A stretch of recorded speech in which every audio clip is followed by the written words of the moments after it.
Hello बच्चों। पाठ 6 प्रकाश का अपवर्तन उपयोगी सूत्र। पहला सूत्र है पहले माध्यम के सापेक्ष दूसरे माध्यम का अपवर्तनांक। ये ध्यान में रखना कि अगर पहले के सापेक्ष बोला है तो नंबर 1 आगे रखोगे, 1 आगे। अगर दूसरे के सापेक्ष बोला है तो 2 आगे रखना है। ये ध्यान में रखना है आपको। तो पहला सूत्र था कि पहले के सापेक्ष दूसरे का अपवर्तनांक। अपवर्तनांक n पहले के सापेक्ष है तो पहला आगे दूसरा पीछे, तो n 1 आगे 2। ये सूत्र अगर 1 आगे है तो v1 बटे v2। ठीक है। v1 क्या है? पहले माध्यम में प्रकाश का वेग। v2 क्या है? दूसरे माध्यम में प्रकाश का वेग। अब दूसरा सूत्र है दूसरे के सापेक्ष। जब दूसरे के सापेक्ष आया तो अपवर्तनांक में 2 आगे रखना और सूत्र हो जाएगा, जब 2 आगे है v2 अपॉन v1। अब नोट ध्यान में रखना, यदि पहला माध्यम निर्वात है, पहला माध्यम निर्वात है तो प्रकाश का अपवर्तनांक को क्या कहते हैं? निरपेक्ष अपवर्तनांक। यदि एक माध्यम हवा है या निर्वात है। ओके, तो सूत्र क्या आएगा? निरपेक्ष अपवर्तनांक को n से दर्शाया जाता है, केवल n न 1 2 आप लिख सकते हो, 1 आगे लिख सकते हो क्योंकि मैंने पहला माध्यम हवा है, 1 आगे लिख सकते हो और 2 लिख सकते हो यहाँ। ठीक है। निरपेक्ष अपवर्तनांक को आप n भी लिख सकते हो या 1 आगे 2 यहाँ लिख सकते हो। इसका सूत्र है v1 अपॉन v2। यहाँ v1 क्या है? निर्वात में प्रकाश का वेग या हवा में प्रकाश का वेग। इसका मान सेम रहेगा। हवा में प्रकाश का वेग 3 गुणे 10⁸ मीटर पर सेकेंड। तो ये सूत्र हैं 3। इस पर आधारित प्रश्नों को अब हम देखेंगे। पहला प्रश्न देखो, दिया क्या है? निरपेक्ष अपवर्तनांक दिया है। ओके, और पानी में वेग पूछा है और निर्वात में प्रकाश का वेग दिया है। तो सबसे पहले हम जो जानकारी दी है उसको इस रूप में लिखेंगे। पहले आप v1 लिखना, फिर v2 लिखना, फिर n लिखना, क्योंकि ये सवाल बहुत ही आसान। एक v1 ध्यान में रखना है, एक v2 और एक n।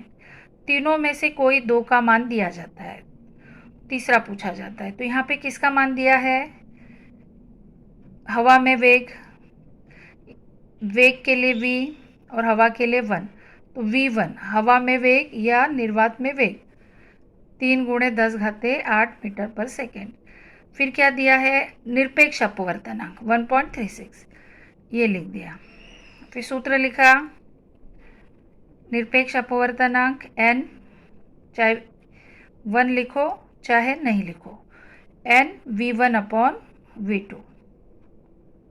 आपको v2 ज्ञात करना है तो v को यहाँ पर भेजो, n को यहाँ पर भेजो, तो क्या आएगा? v2 यहाँ पर चला जाएगा, n यहाँ पर आएगा बटे में, तो v1 बटे n, v2 v1 बटे n। v1 का मान भरा और n का मान भरा। अब 100 से गुणा करना तो ऊपर हो जाएगा 300। तो आप 300 में ये 100 का गुणा करने पर, और ये 1.36 में 100 का गुणा करेंगे 136। 300 में 136 का भाग दोगे, ये उत्तर आएगा। अगला प्रश्न देखते हैं। सबसे पहले प्रश्न ध्यान से पढ़ना है। एक माध्यम में प्रकाश का वेग दिया 1.5 10⁸। दूसरे माध्यम में प्रकाश का वेग दिया है 0.75। ओके, और दूसरे माध्यम का पहले के सापेक्ष, ये ध्यान में रखना, पहले के सापेक्ष है यानी पहला आगे आएगा और सूत्र आएगा v1 बटे v2। पहले के सापेक्ष पहला आएगा और सूत्र आएगा v पहला बटे v दूसरा।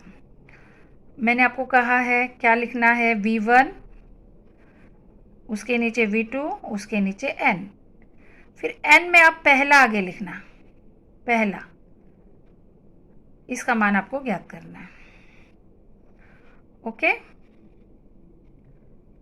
तो आपने v1 का मान लिखा, पहले का वेग, दूसरे माध्यम में वेग, और n का मान क्वेश्चन मार्क, मान भर दिया v1 अपॉन v2।